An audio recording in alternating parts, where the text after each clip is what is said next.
So here's another reason to celebrate. President Trump is expected to sign the 2-year budget deal that Congress just sent to him. It lifts spending caps on several military and domestic programs.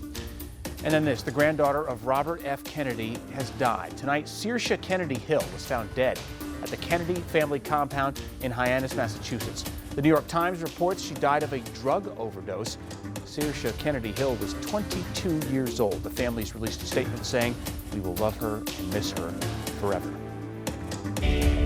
Suspicious of something you see? Ask our Verify team to look into it. That's exactly what viewer Michael McKittrick did.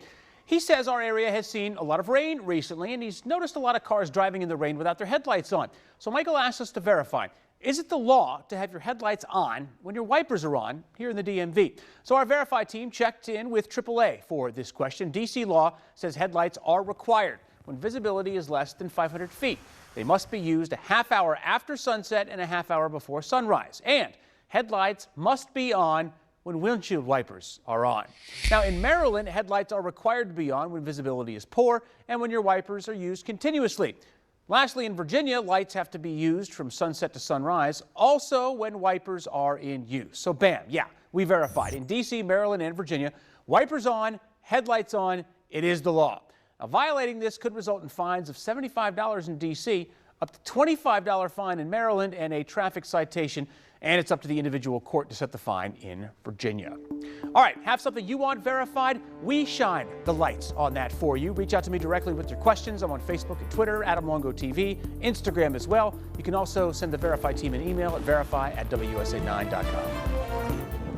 So how much of those wipers are we going to have to use over the next few days? I'm here with the man with the answers. Probably pretty active tomorrow afternoon. Okay. Not so bad in the morning, and it wasn't so bad today. We just had few and far between storms, but those that developed were kind of hefty. And we actually ended up with a very nice sunset. This is from our Sky 9, and it's actually flying over Cabin John. There's the Potomac River back into Virginia. That's kind of cool. Just the right amount of clouds to get some color in the sky. Now, let's talk about the campers, because by the time the campers go home tomorrow, some big storms are possible. In the morning, we're fine.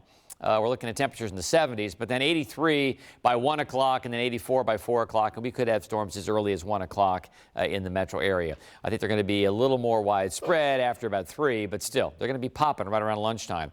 Hey, we hit 91 today, so guess what? We've now had 37 90-degree days. Average is 36. We had 42 last year, and 67 is a record set back in 2010 and 1980. Let's hope we do not approach the record. But we have more 90-degree days in our future, just not in the immediate future. All right, yellow weather alert tomorrow. No doubt about that. More showers and storms. Critical time, noon to 7 p.m. Some strong to severe. And then showers and storms will linger into the weekend, but mainly in the afternoon, and it's not going to be a washout. So what are the threats for Friday? Okay, heavy rain, we're going to keep that high. These storms are going to have heavy downpours. Hail, damaging winds, moderate threat. And then a tornado, very low, but not off the table. What are the impacts? How do those threats translate into impacts? Well, morning commute's fine. The evening commute, moderate impact of being wet. Down trees, flooding, power outages, that is all a low impact with the storm. So here we go, 6 a.m. I mean, there's a couple of showers, one way out towards Charlottesville, and some showers earlier into St. Mary's County. The Futurecast taking that away for now. By 8:30, some clouds, but generally dry.